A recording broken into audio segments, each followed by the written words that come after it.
Okay, so carbon 14, they tell you that in 2003, we checked the direwolf bone and we have 14% of the original carbon 14 left over. So whatever the original amount is, we only have 14%, which is 0.14 of A0 left over.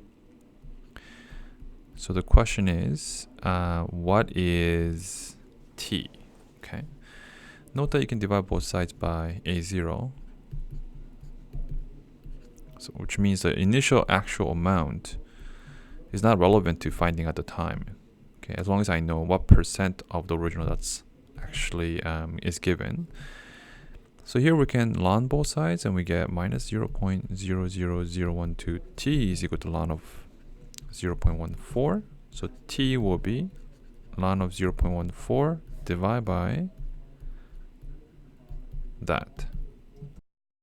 And I get this, which means the bone is actually this many years old.